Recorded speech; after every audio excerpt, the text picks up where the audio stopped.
What's up? It's your boy Carcino, or your man Carcino, or just Carcino, but we're back. And this is the truth behind the Jennifer Lopez and Wesley Snipes beef. Now, Jennifer Lopez, Jenny from the block, that's exactly where she's from. She's really just a girl from the block. Now, in this process, you see Jennifer Lopez wasn't a known figure.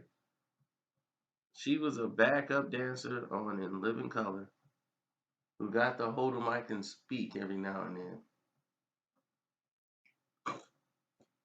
She was the girl on the block that everybody tried to get at. Like, yo, what's up with that? I'm trying to hit. And these are the early stages of her profession. Why you look at Wesley Snipes, he's a known figure, leading man in Hollywood. So when you're a leading man in Hollywood, you get certain perks and privileges and things to go your way that you wanted. But at this time, Wesley Snipes, he needed a hit. He's been having a couple of duds. So they, John Peters and Neil Canton, decided to come up with this film that they had. So called The Money Train with Woody Harrelson. So this is the first time that these two were gonna actually, make this film together since they've done White Men Can't Jump. So this whole story is basically ludicrous, but it's just hilarious the way these two guys play off each other. And these guys are brothers. And Jennifer Lopez plays a part in a role that she basically was lucky to get. This is her first real big movie. Like before this, nobody's ever seen her in anything. Like she was in a couple of like made for TV type films. This was the first major picture she's done. Then she was in Jack with Robin Williams, but this was her first break, really. So, Wes was the man. So when they casted Jennifer Lopez, and she was supposed to be the girl that, he likes and all this stuff. And she liked him, but he always chose Charlie. And in the original script, like those two never really hook up. They had the scene where she likes him, but because of his brother, they didn't hook up.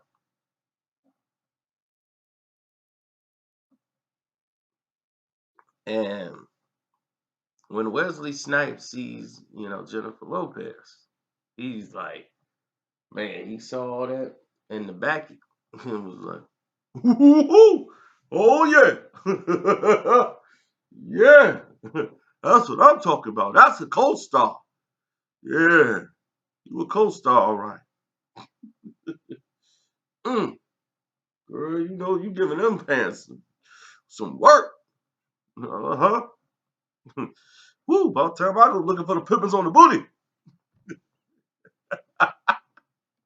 So Wes was volunteering. Oh, no, no, no. Let me get that. I'm paying for that. No, no. Y'all ain't got to pay for that. Yeah, I'll take care of my co-stars.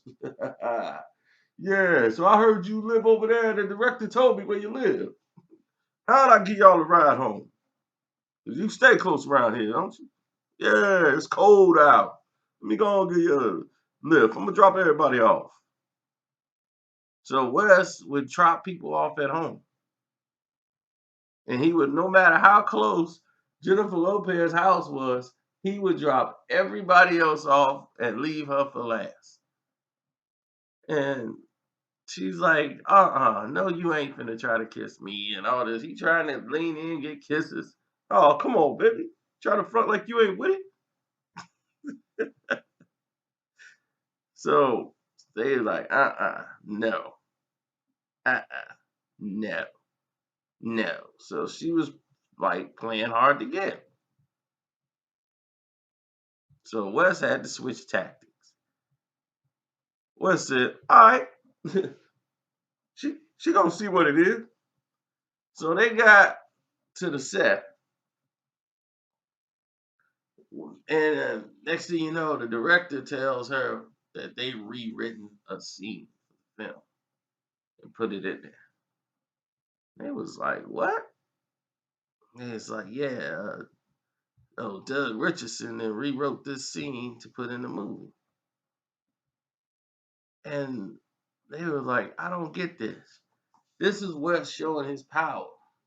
Wes has added a sex scene to the movie and added a whole love part, and where Woody Harrelson's character now is going to find them in bed and cause a friction to make him go out and do something stupid. So they decide to have this love scene when she comes over and goes, oh, it's round two. And they get into this whole big thing where they make out, and Woody gets upset at him because he slept with her, and Woody had a crush on her first. So the fact that Woody character had a badge, as much of a wreck he was another accomplishment altogether. But anyway, this love scene was never supposed to be in the film. They get in the film to shoot the love scene.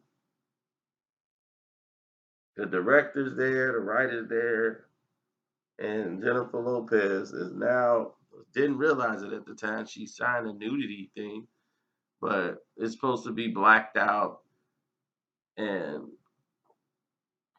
she's out there, and it's just terrible. Wesley Snipes, she got her little protectant pouch on and stuff, and Wes comes in for his shoot, and they're getting ready to just shoot the love part. And Wes comes in, takes the robe off. He's not wearing no protectant. And Wes wanted to show it to her. Yeah, you get to see me in all my splendor. All right, let's get to it. So she's looking at Wes like, my God. Yeah, now she know I got 10 pounds of dangling fury just waiting on her. I can tell she want it. Tell by the way she's looking at me. So Wes, now they get to the love scene and he kissing and grinding on her and rubbing his paws all over unprotected pouch and everything. So Wes is getting all his, he gonna get his kiss. Wes kissing on her, he getting paid to kiss her. So Wes is going to town, sucking on the breast, doing all this stuff, and she's gotta like be with it. It's part of the job now. But at least she got checked, she getting paid to do it. So she felt like this is just bad. I don't want to do this. And so they were pushing, her agent was pushing that her and Wes should date. They should go out on a date and like make it look like they're together. And Wes brought her to the premiere and everything, but at that time she was just like getting in Hollywood and getting herself seen. She really couldn't do any interviews. She was really from the block, and they had a press tour, and she's trying to do the press tour, and she can't even talk. Like she's not media trained, so she's sitting there going, "Well, how you do the film, and it's like." six people there, and we try to, you know, stop this guy, and it's a money train, and we got this going, and you know how it is when they see a girl cop and she's normally got to try to prove herself, to another man, you know. She kept, in her way through every interview.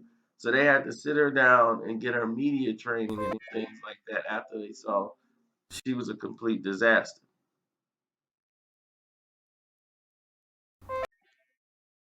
So now that they were a complete disaster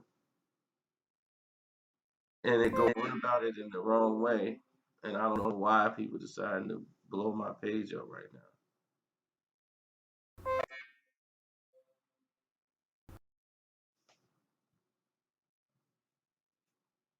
Okay, I'm trying to wait till it stops.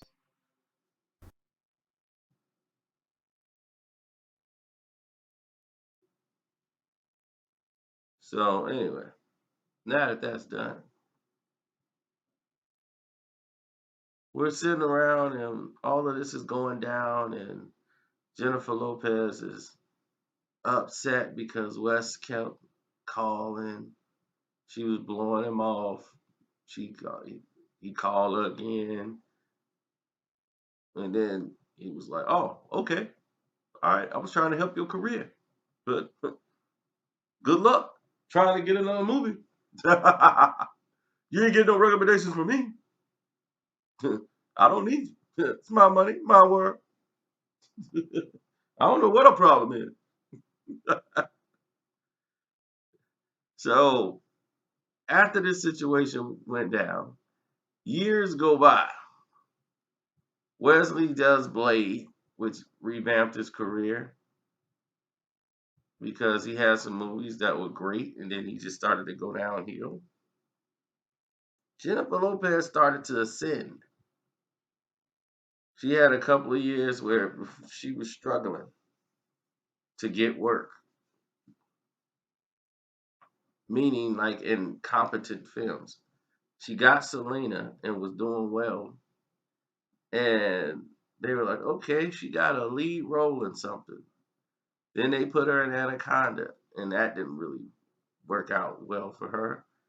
U Turn was a disaster with Sean Penn, and Out of Sight with George Clooney was like a movie that really didn't do too well. So they put her in a film, Ants, where she could just be the voice, and that didn't work out really because Ants was a disaster. So she came back with The Cell in 2000, this weird Illuminati type film with Vince Vaughn. Vince Vaughn is in The Cell. Can you believe that? People think to this day I'm lying. Vince Vaughn was just The Cell. But during this time, she's working on her music career with Puffy.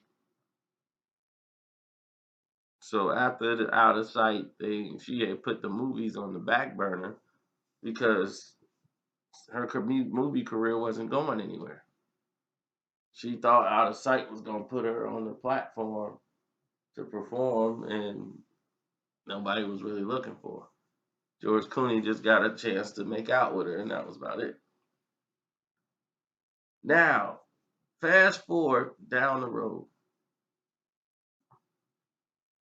she does an interview talking about the money train because she ended up filing a lawsuit against Woody Harrelson and Wesley Snipes, claiming sexual harassment at the job when she did the film. They couldn't believe it. So eventually, this thing gets thrown out of court. She didn't get any money, nothing. She just wasted her time filing the papers. But in every interview, she bad talks Money Train.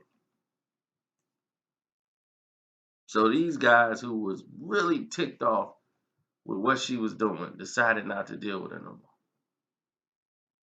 more. And it's like, you got a movie with Jack Nicholson. Like, how dare you do this? Like, are you serious? The guy from Money Train was really disgusted that she would put this, would put them in this type of position. So, he had a whole lot of different views about the way things went, but they were upset, to say the least. So they were gonna put her in a movie called Penthouse North or something like that.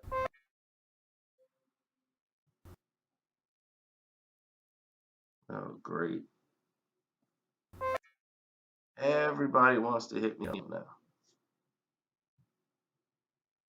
Can we stop?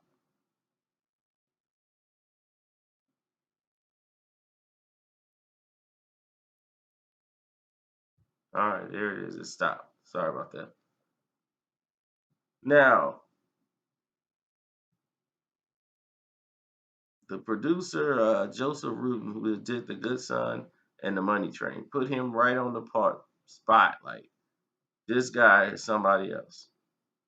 He came in and directed these two films, and he did Sleeping with the Enemy, The Stepfather, Dreamscape. He was the no breakthrough type of director that you would need for Money Train. He was affected, like, by her words, and a lot of people's like, you allowed this to go on your set, and you know, it just was a bad eye for the movies.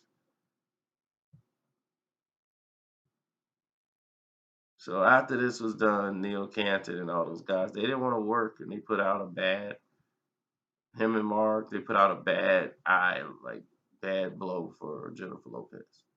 She was not getting the attention she thought she probably deserved. And this was one of the reasons why. So when the Me Too movement came back around just recently, she goes back to the Money Train incident and goes, there's a star who's going through a lot of problems right now. And I'm glad he's going through it. I'm not going to say his name, but he was sexual harassing me, and he did all this and that, and I had to be tough. She brings up and she says he can't get work right now.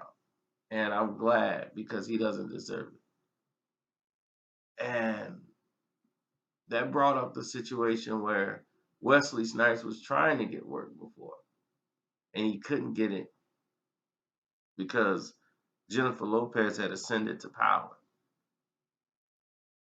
When she got with Ben Affleck, he got her with the top film producers in the world. So when she got to a certain position, as far as her film career and everything else, there was a movie in which they were supposed to do together. It ended up bombing, but it was a film that they were supposed to do, and it just went straight downhill. It was a script on the table for a movie called Liberty and Justice. And then they end up changing the name, but it's about a woman being chained up to a hot dog stand or whatever. And she's got to stay there. It's the same exact movie as Phone Booth, uh, where Wesley Snipes plays a sniper sitting way out in the in the wings, just aiming his gun at it was supposed to be Jennifer Lopez, but they knew Jennifer Lopez was gonna take the role. They just sent the script over to her and made sure that Benny Medina got it, just so he would know Wesley Snipes would be the one holding the gun, while Jennifer Lopez was chained up to a hot dog stand the whole time of the movie. So they said, "Oh, it's only a 2 week shoot, so she only has 2 weeks of work." You know, they knew, and they said, "Send us your price." And Jennifer Lopez, they didn't even respond to it. It was it was done just for that reason. They just wanted to send a shot over in her direction. But I thought it was funny because it was like right about the time she was still going back complaining, talking about Money Train. But that Money Train thing is really what put a lot of those producers and stuff out of business. Like they were shut down after Money Train. The director who had done Sleeping with the Enemy, like he was a pretty good director. He really didn't get too much stellar work out the Money Train. He did The Good Son, so once again, it's one of those situations where high power come into play and people's got to toe the line. So Wesley Snipes tried to bury the hatchet and thought time, had passed well enough alone. And he had just done Blade 2. He was doing some movies. He's producing a film, and he was coming up at an event or something, and Jennifer Lopez was there at the same event, and she was just like, "Oh, I can't believe they let him here," and telling her friends like, "Oh my God, this guy is such a mess," and blah blah blah. And this is out in Cali, and Wesley Snipes was just like blown away that she was acting that way. So, Wes, he just gonna go get high. So Wes was just when he left, when he got high and went on about his business, and then it was like, she must be she must be on a rag or something tonight. Ever since me, she couldn't leave the brothers alone. I wonder where that come from. So when that was stated, because at the time she had never been with a black guy before, so that we knew she only dated Hispanic guys. The first black guy she ever dated was Puffy Combs. So, but before that, she had never dated a black guy before. So, in that instance, it backed up the fact of the stereotype that Hispanics have on blacks, supposedly what Wes was talking about and what he was leaning to. But now she, after saying that she, hopes he's out the business and all that stuff, they still have bad blood. Because she tried to ride the Me Too movement and trying to bring up the time that her and Wesley Snipes had beef. But her and Woody, she said Woody was sexually harassing her too. I don't see nobody talk about that no more. It was both of them to Wesley Snipes now. It's just all on Wes. Like Wes was the only one was trying to hit. I mean, Woody was trying to stretch, and nobody said nothing about that. And now it's just all on Wes. Nah, I ain't mad at you, Wes. Shoot, you did what you had to do. But that's how that story ends, man. I'm sorry. I wish I had a better ending for you, but it's still continuing. So they still hate each other. So with that being said, it's your boy Carcino. I'm out, man.